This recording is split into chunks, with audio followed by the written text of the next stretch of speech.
بسم اللہ الرحمن الرحیم۔ السلام علیکم ورحمۃ اللہ وبرکاتہ۔ فصلوں میں خوش آمدید۔ ہفتہ وار پروگرام آپ ملاحظہ فرما رہے ہیں IDN Islamic digital network studio برطانیہ سے۔ آپ کا میزبان برکات احمد چشتی قادری آپ کی خدمت میں حاضر ہے۔ ماہ رمضان المبارک کی آمد ہے۔ اگلی جمعرات کو امید کی جا رہی ہے کہ برطانیہ میں پہلا روزہ ہوگا۔ آج کا ہمارا پروگرام استقبال رمضان المبارک کے سلسلہ میں ہے اور ہم نے اس کا عنوان دیا ہے آداب رمضان المبارک۔ ماہ رمضان المبارک اللہ کریم کا اس امت پر انعام ہے، یہ فضل ہے، یعنی ماہ رمضان المبارک انعام خداوندی ہے۔ یہ اللہ کا کریم، اللہ کا مہمان مہینہ ہے جو ہم پر سایہ فگن ہونے والا ہے۔ اس کے آداب ہے، اس کے احترام ہے۔ اس سلسلہ میں آج ہم نے گفتگو کرنی ہے۔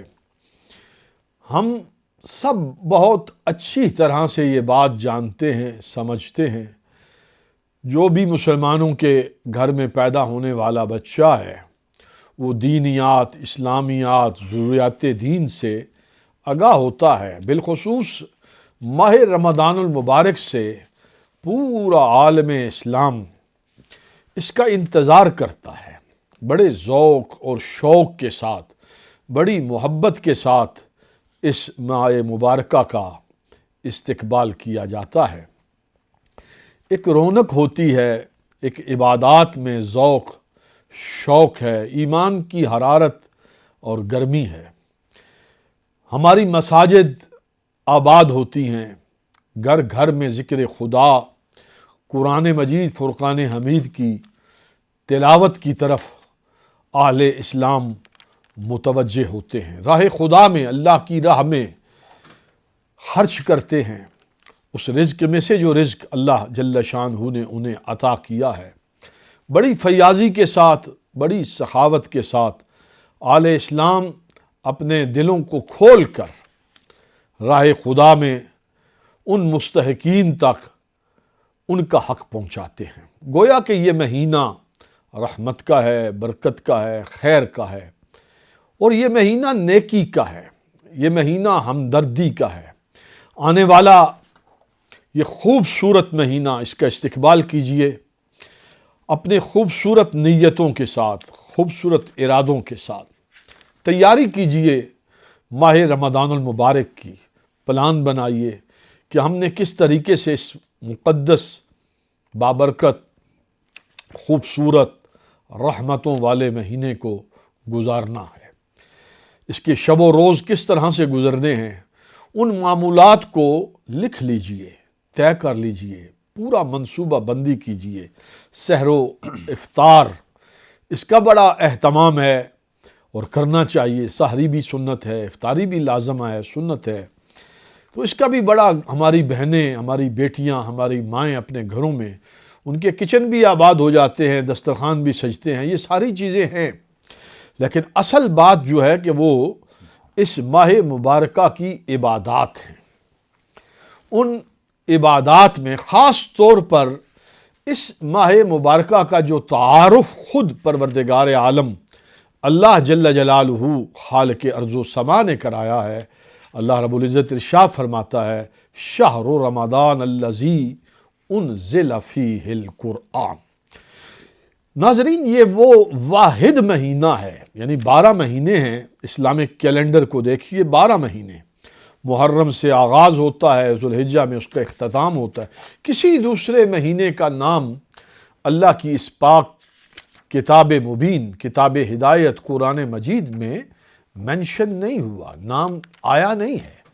صرف اور صرف اس مہینے کا نام اللہ رب العزت نے اپنی پاک کتاب میں بیان فرمایا، شہر رمضان الذی انزل فیہ القرآن، نام بھی لیا اور ساتھ یہ بھی بتا دیا کہ یہ وہ مہینہ ہے کہ جس میں نزول قرآن کی ابتدا ہو رہی ہے، یعنی یہ قرآن کا مہینہ ہے، اور یہی وجہ ہے کہ اہل اسلام اس کی راتوں کو، ماہ رمضان المبارک کی راتوں میں مساجد میں ایک رونق ہوتی ہے، قرآن پڑھا جاتا ہے، صلاۃ و تراویح کا اہتمام کیا جاتا ہے، دن کو روزہ ہے، رات کو قیام ہے، اور ہر طرح کی عبادت، ہر طرح کی نیکی کا ایک غلبہ، ایک جنون، ایک جوش، ایک جذبہ، ایک کیفیت ہوتی ہے۔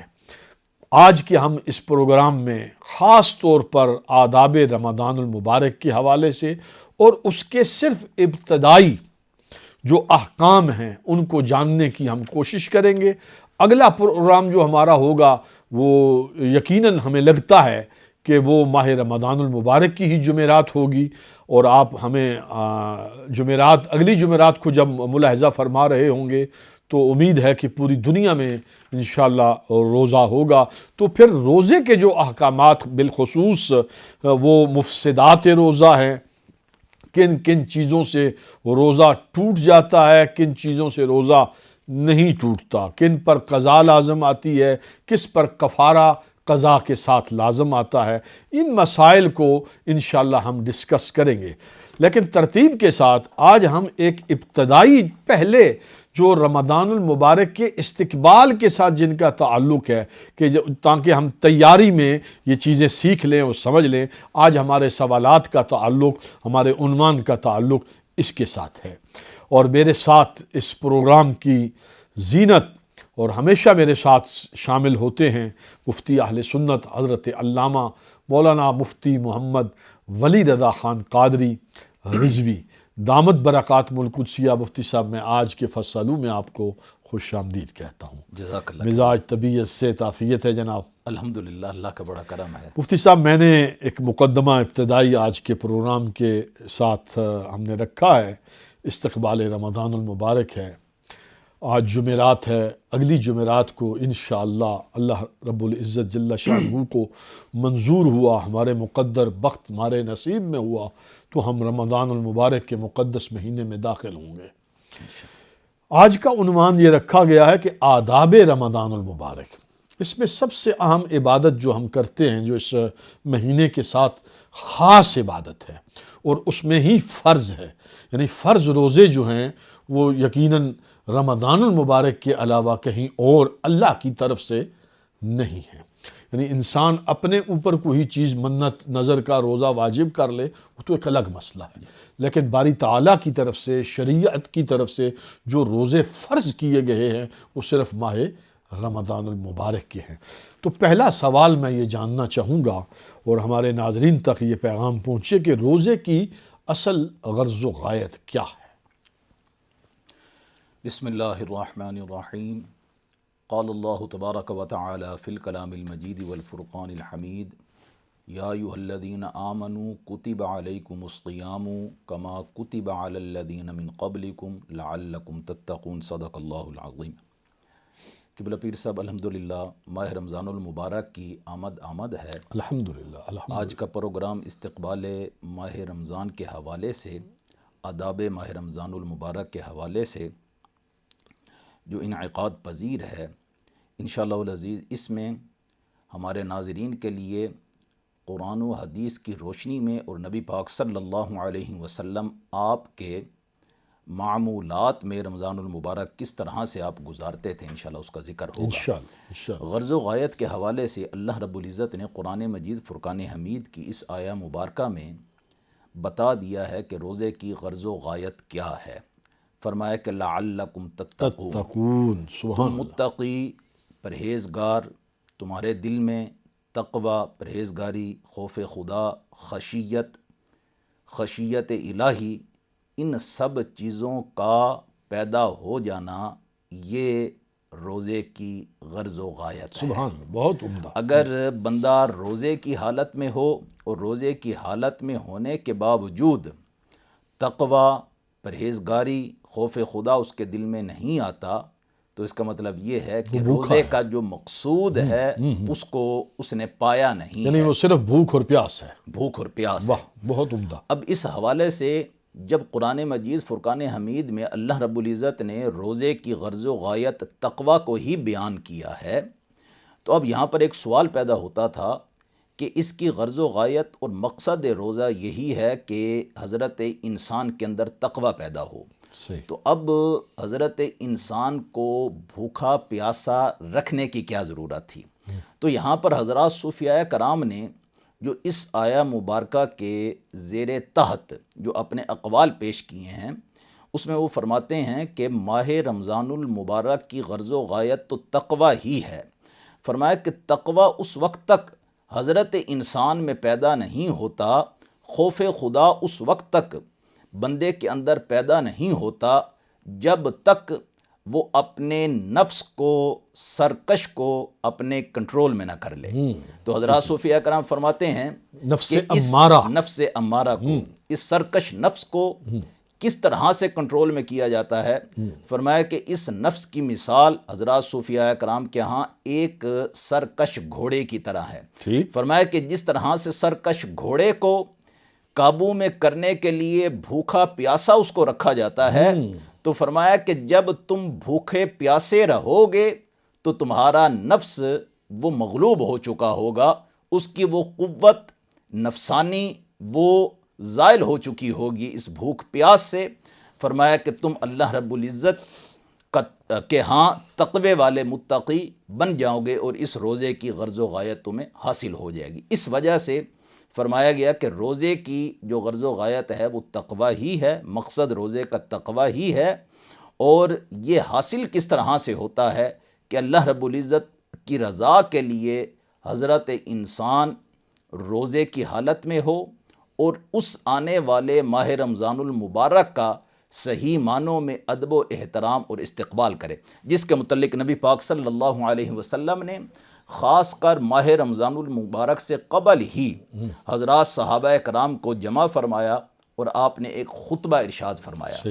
اس خطبے کے اندر نبی پاک صلی اللہ علیہ وسلم نے اس ماہ رمضان المبارک کی عظمت اور فضیلت کو ہی بیان فرمایا۔ اس میں سے جو چند چیزیں ہیں اگر ان کا ذکر کیا جائے تو بالکل جو پہلی چیز ہے، نبی پاک صلی اللہ علیہ وسلم نے ارشاد فرمایا کہ یہ ماہ رمضان المبارک شہر صبر ہے۔ فرمایا کہ یہ صبر کا مہینہ ہے۔ تو آپ دیکھیں گے کہ اگر بندہ کھانا پینا چھوڑ کر صبر کرتا ہے اور اپنی اس بھوک اور پیاس کو برداشت کرتا ہے تو فرمایا کہ یہ صبر ہی تمہیں در حقیقت تقوی کی طرف لے کر جائے گا۔ انسان کی زندگی میں صبر کا بہت بڑا عمل دخل ہے۔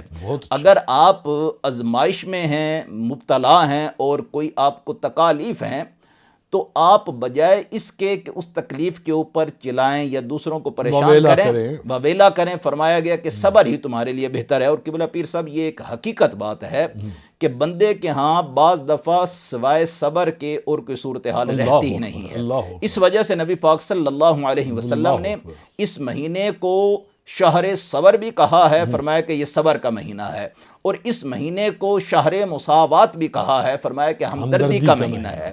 تو لہٰذا یہ جتنے بھی ماہ رمضان المبارک کی عظمتیں اور فضائل نبی پاک صلی اللہ علیہ وسلم نے ماہ رمضان المبارک کا چاند طلوع ہونے سے قبل خاص کر اہتمام کے ساتھ حضرات صحابہ کرام کو جمع فرما کر آپ نے یہ ارشادات فرمائے۔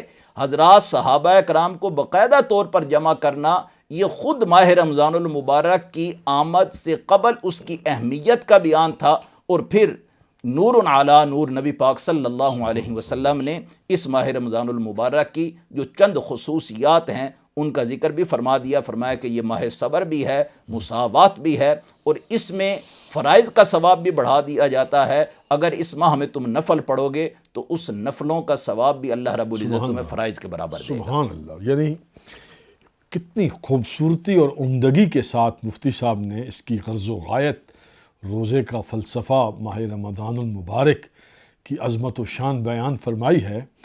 اور اس میں مفتی صاحب یہ فرما رہے تھے کہ خلاصہ جو ہے تقوی کے حصول کا وہ صبر ہے۔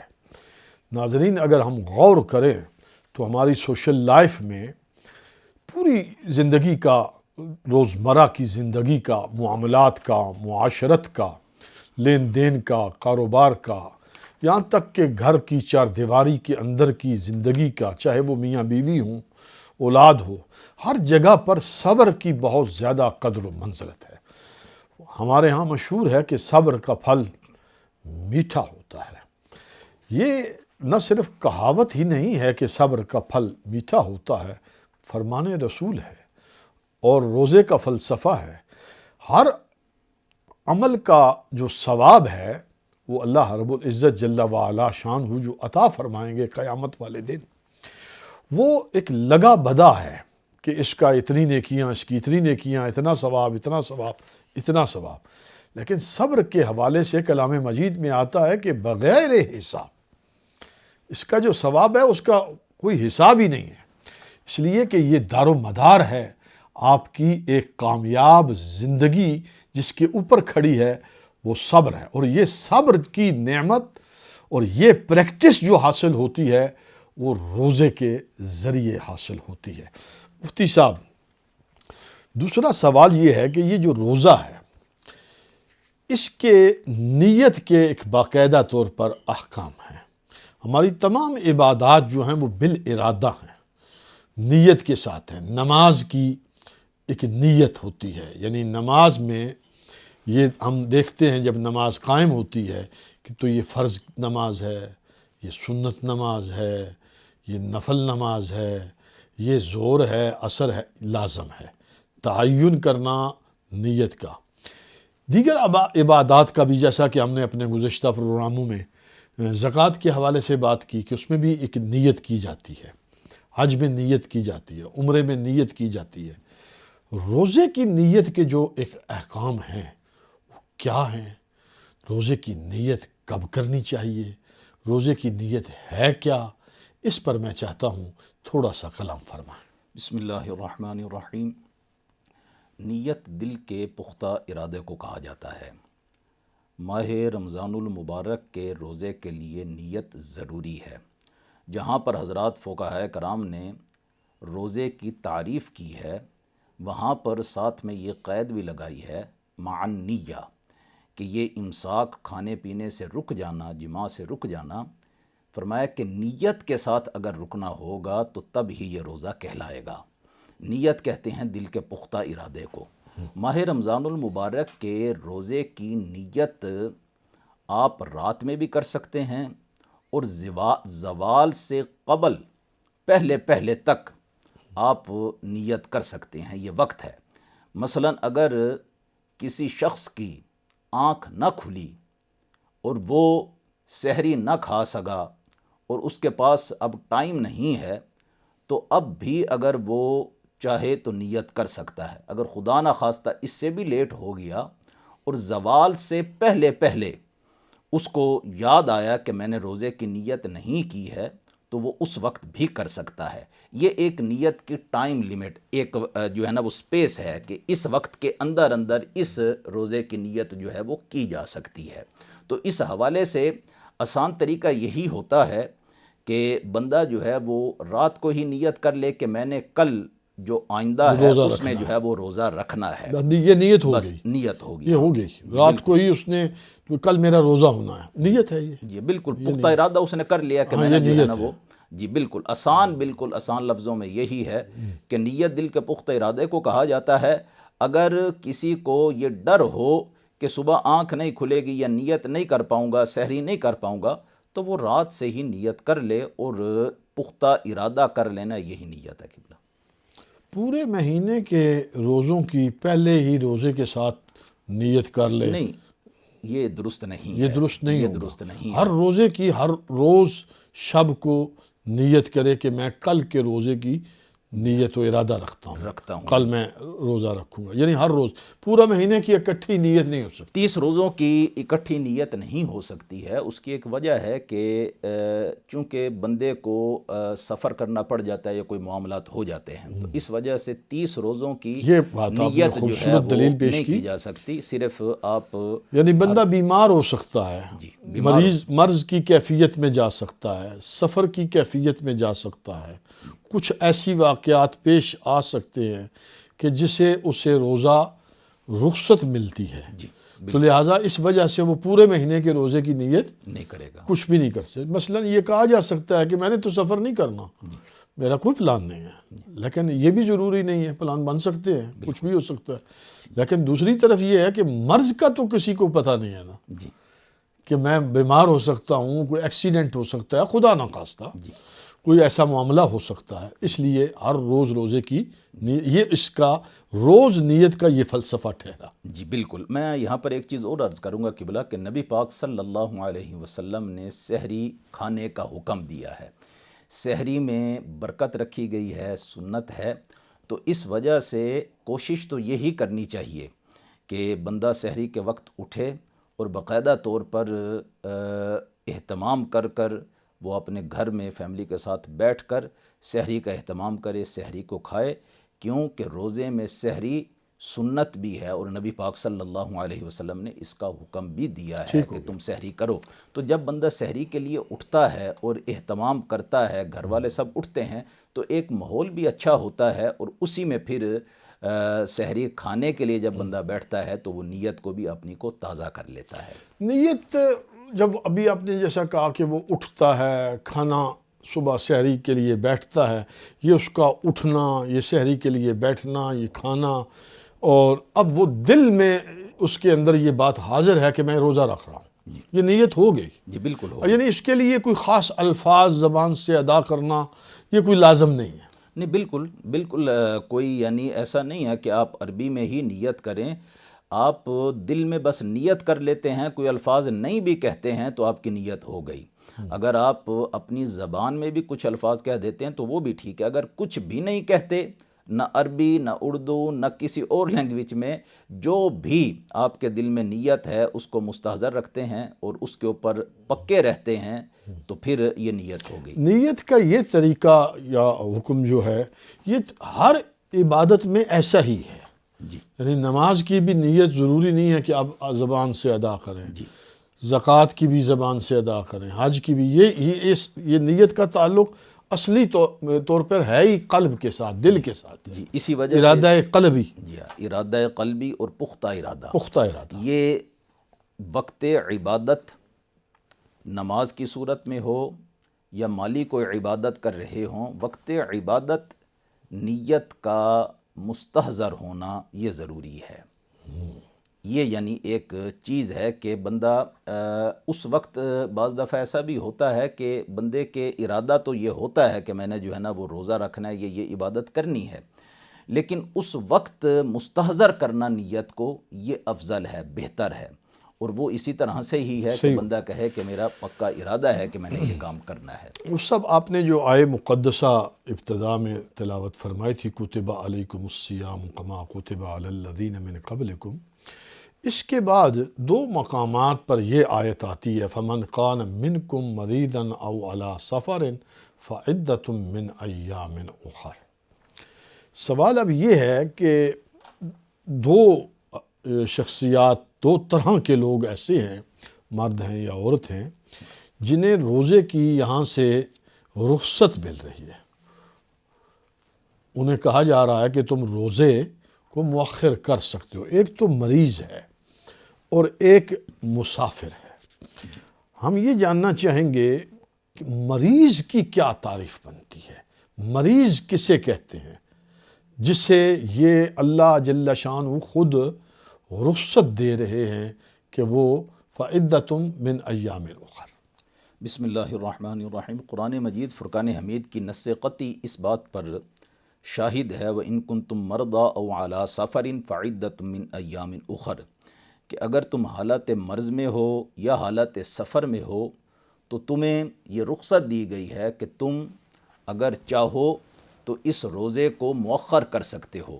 اب جو مریض کسے کہا جائے گا، اس حوالے سے اگر موجودہ دور کے لحاظ سے دیکھا جائے تو قرآن مجید فرقان حمید نے صرف مریض کا ذکر کیا ہے کہ اگر بندہ مریض ہے تو اس کے لیے یہ رخصت ہے کہ وہ چاہے تو روزے کو مؤخر کر سکتا ہے. اب یہاں پر کس طرح سے اس بات کا جو ہے وہ اندازہ لگایا جائے گا کہ یہ وہ مرض ہے کہ جس کے اوپر روزے کو چھوڑا جا سکتا ہے، تو حضرات فقہاء اکرام نے اس کی بھی چند صورتیں بیان فرما دی ہیں، جس میں سے ایک مرض تو ہے دائمی مرض۔ مثال کے طور پر ایک شخص کو ایسا مرض لاحق ہے کہ اگر وہ تھوڑی دیر کے لیے بھی ایسی حالت میں رہتا ہے کہ جس میں اس کی جان کو خطرہ لاحق ہو سکتا ہے، دائمی مرض اس کے ساتھ جڑا ہوا ہے، تو ایسا شخص بالکل قرآن مجید فرقان حمید کے اس حکم کے تحت اپنے روزے کو مؤخر بھی کر سکتا ہے۔ اگر مرض بہت زیادہ ہے اور وہ سمجھتا ہے کہ میں بالکل روزہ رکھ بھی نہیں سکتا، تو قرآن مجید فرقان حمید نے آگے اس چیز کو بیان بھی فرما دیا ہے کہ تم اس کے عوض فدیہ دے سکتے ہو، فدیہ دے کر اپنے روزے کو مکمل کر سکتے ہو۔ ایک تو ہے ایک دائمی مرض۔ اگر موجودہ حالات میں دیکھا جائے تو کئی طرح کے مرض ہیں۔ مثال کے طور پر ڈائبیٹک لوگ ہیں، وہ بھی مریض ہیں۔ اب ان کے مرض کی جو صورتحال ہوگی وہ ان کا معالج ہی ان کو بتا سکتا ہے، ڈاکٹر بتائے گا، ڈاکٹر ہی بتائے گا، اور یہ بات ڈاکٹر کے ہاں ہی جو ہے وہ مصدقہ ہوگی۔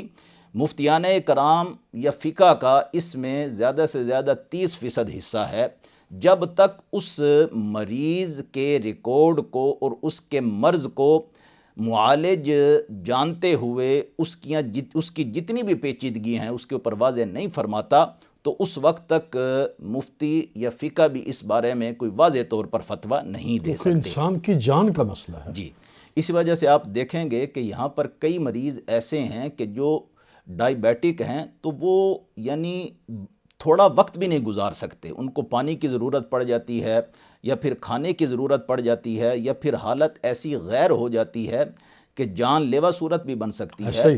تو ہارٹ اٹیک ہو سکتا ہے جی، یعنی شوگر لیول اگر بالکل نیچے آ رہا ہے، تو اگر کچھ اور ان کو مرض ہے، مثال کے طور پر اس کو بلڈ پریشر کی بھی ساتھ تکلیف ہے، کڈنی کا بھی پرابلم ہے، تو وہاں شوگر کا لیول اگر لو ہوتا ہے تو اس بات کا امکان بڑھ جاتا ہے کہ اسے ہارٹ اٹیک ہو سکتا ہے۔ جی بالکل، ایک تو یہ صورتحال بن گئی کہ یہاں پر صرف معالج ہی اس بندے کی میڈیکل کنڈیشن کو دیکھتے ہوئے اس کو بتا سکتا ہے کہ یہ روزہ جو 10 گھنٹے کا یا 8-11 گھنٹے کا یہ روزہ بنے گا، اتنی دیر کے لیے اگر آپ بھوکے پیاسے رہو گے تو کوئی آپ کے اوپر فرق نہیں پڑے گا۔ اگر معالج اس کو کہتا ہے، ریکمینڈ کرتا ہے، تو بالکل ٹھیک ہے، وہ روزہ رکھے۔ اگر معالج یہ کہتا ہے کہ نہیں تمہاری جان خطرے میں آ سکتی ہے، تو پھر ایسا شخص بھی مریض ہوگا، اس کے لیے پھر اختیار ہے کہ وہ اس سے بھی چھوٹے دنوں میں اگر روزے کی قضا کر سکتا ہے تو وہ روزے کی قضا کر لے، اگر وہ بھی نہیں کر سکتا تو پھر جو ہے نا وہ اس کا فدیہ دے دے۔ اب اسی چیز کو دوسری طرح سے دیکھتے ہیں کہ کچھ مریض ایسے ہوتے ہیں کہ جن کی ادویات دائمی طور پر ان کے ساتھ ہوتی ہیں، یعنی وہ چھوڑ ہی نہیں سکتے۔ اتنے وقت کے لیے دوائی چھوڑ دینا ان کی حالت کو غیر کر دیتا ہے، 8-10 گھنٹے کے لیے، تو اب وہ دوائی ان کو مسلسل کھانی پڑتی ہے۔ بظاہر تو وہ بالکل ٹھیک لگتے ہیں، چلتے پھرتے رکھتے ہیں، تو اب اگر وہ دوائی چھوڑ دیں گے، اتنے وقفہ اس میں ڈال دیں گے، تو مرض بڑھ جائے گا، مرض بڑھنے کا بھی خطرہ ہے اور جان کا بھی خطرہ ہو سکتا ہے۔ جیسے بلڈ پریشر کے مریض والے مرض والے ہیں، وہ مسلسل دوائی کھاتے ہیں۔ جو ڈائبیٹک ہیں ان کو بھی دوائی کھانی پڑتی ہے۔ اسی طرح سے جو کڈنی پیشنٹس ہیں ان کو بھی دوائی مسلسل کھانی پڑتی ہے۔ تو یہاں پر یہ مسئلہ بھی بالکل واضح ہو جائے گا کہ وہ اس بارے میں بھی ڈاکٹر کے ساتھ مشورہ کریں گے کہ ماہ رمضان المبارک آ رہا ہے، ہم اپنے مرض کے حوالے سے آپ سے ڈسکس کرتے ہوئے کہ اگر 8-9 گھنٹے تک ہم اس دوائی کو موقوف کر دیں تو ہماری حالت پر کوئی فرق تو نہیں پڑے گا۔ اگر آپ کا معالج آپ کو ریکمینڈ کرتا ہے یہ ٹھیک ہے تو آپ روزہ رکھ سکتے ہیں، ورنہ ایسے لوگ کہ جو ادویات کے اوپر ہیں وہ بھی مریض کے حکم میں ہی آئیں گے۔ اسی طرح سے ایک استھما کا پیشنٹ مریض ہوتا ہے، اب بظاہر تو وقتی طور پر وہ بالکل ٹھیک لگتا ہے، لیکن یہ ڈر ہوتا ہے کہ کسی بھی وقت اس کے اوپر جو ہے وہ اٹیک ہو سکتا ہے۔ تو ایسا شخص بھی مریض ہے، اس کو بھی مرض یعنی مریض کے حکم میں ہی رکھا جائے گا، لیکن یہاں پر تھوڑا فرق ہوگا کہ اگر کوئی استھما کا مریض ہے اور اس کا استھما بہت زیادہ ہے، بہت زیادہ اس کو دمہ جس کو کہا جاتا ہے، دوائی استعمال کرنی پڑتی ہے، تو وہ اس کا ایک پیٹرن اس کو پتہ ہوتا ہے کہ مجھے کتنی دیر کے بعد دوائی لینی پڑتی ہے تو میرا سانس نارمل رہتا ہے۔ وہ بھی معالج کے ساتھ مشورہ کر لیں، جو معالج مشورہ دے اسی کے تحت جو ہے نا وہ۔ دوسرا اس کے جز ڈسکس کرنے سے پہلے ہمیں لگ رہا ہے کہ ہماری اسکرین جو ہے وہ آف ہے، تو پتہ نہیں، میں نے شاہ صاحب سے رابطہ کیا ہے کہ وہ ابھی ہم بتائیں گے کہ ہم اپنے پروگرام کو کنٹینیو رکھیں یا نہ رکھیں۔ بہرحال دوسرا سوال جو ہے ہمارا وہ ہے سفر کے حوالے سے۔ یہ تو ایک مریض کی صورتحال آ گئی، اب مسافر کتنی اس کے لیے کیا حکم ہوگا کہ وہ روزہ رکھے یا نہ رکھے؟ جی، مسافر کے حوالے سے دیکھیں دو صورتیں ہیں یہاں پر۔ ایک تو قرآن مجید فرقان حمید نے مسافر کے بارے میں بھی یہی رخصت اس کو دی ہے، اور نص قطعی سے، قرآن کی نص قطعی سے مسافر کے لیے بھی یہ رخصت بہرحال موجود ہے کہ وہ اگر چاہے تو روزے کو مؤخر کر سکتا ہے، اس دن جس دن اس نے سفر کرنا ہے روزے کو چھوڑ سکتا ہے۔ اچھا، اب یہاں پر بھی دو صورتحال ہیں کہ بلا ایک یہ ہے کہ سفر کرنا ایک ملک سے دوسرے ملک، اور ایک یہ ہے کہ سفر کرنا ملک کے اندر ہی، جیسے یہاں سے لنڈن یا منچسٹر، اس طرح روٹین کے مطابق بھی لوگ سفر کرتے ہیں، لیکن یہ سفر مسافت تک کا سفر ہوتا ہے۔ مثال کے طور پر جو ایک فقہ نے ایک سفر کی مسافت مقرر کی ہوئی ہے کہ اس مسافت تک جاؤ گے تو پھر تمہارے اوپر یہ حکم مسافر والے جو ہے وہ لاگو ہو سکتے ہیں۔ تو اگر ملک کے اندر رہتے ہوئے اتنے سفر تک وہ جاتا ہے اور واپس آرام سے آ جاتا ہے تو بہتر اس کے لیے یہی ہے کہ وہ اس دن جو ہے وہ روزہ رکھے، خیر الکم، اس کے لیے اسی میں بہتری ہے۔ اگر وہ یہ سمجھتا ہے کہ یہ روز مرہ کا سفر بھی اس کی جاب کے حوالے سے یہ سفر کرنا اس کو تھکا دیتا ہے اور حالت غیر ہو جاتی ہے، تو بالآخر قرآن مجید فرقان حمید نے اس کے لیے بھی ایک رخصت کی صورتحال رکھی ہے۔ اور دوسری جو صورتحال ہے کہ دوسری کنٹری میں سفر کرنا ہے، جیسے ماہ رمضان المبارک کا آغاز ہوتا ہے، آپ دیکھیں گے کہ لوگ مدینہ طیبہ کی طرف سفر باندھتے ہیں، عمرے کے لیے جاتے ہیں، تو یہ معاملات پیش آتے ہیں، وہ بھی سفر کے حکم ہے، تو اب ان کے لیے بھی یہی معاملہ ہے کہ رخصت ہے کہ اگر وہ چاہیں اولا بہتر رخصت کو استعمال کریں۔ یہاں پر ایک چیز ضروری ہے کہ لوگ روزہ رکھ لیتے ہیں، وہ کہتے ہیں کہ ہم گزار لیں گے۔ ہم کہتے ہیں کہ بالکل بات ٹھیک ہے، اگر آپ کی یہ ہمت ہوتی ہے رکھ سکتے ہیں، گزار لیتے ہیں، تو اس کے اوپر کوئی منع نہیں ہے۔ لیکن جب شریعت اسلام تمہارے لیے ایک آسانی پیدا کر رہی ہے، فمن کان منکم مریضا او علی سفر فعدۃ من ایام اخر، تم اس کو مؤخر کر سکتے ہو، تو شریعت اسلام کی اس آسانی کو ضرور بندے کو حاصل کرنا چاہیے، فائدہ اٹھانا چاہیے اس سے۔ وہ سب ہم نے ضروری آج ڈسکشن کر لی ہے، اور انشاءاللہ اس کے مزید سوالات جو ہیں روزے کے حوالے سے ہمارے اگلے پروگرام میں انشاءاللہ تفصیل کے ساتھ روزے کے باقی جو مسائل ہیں وہ سارے انشاءاللہ ڈسکس ہوں گے۔ انشاءاللہ اگلے پروگرام جمعرات کو آپ سے دوبارہ ملاقات ہونی ہے۔ Islamic digital network studio برطانیہ سے آپ کا میزبان برکات احمد چشتی قادری آپ سے اجازت چاہتا ہے۔ والسلام علیکم ورحمۃ اللہ وبرکاتہ۔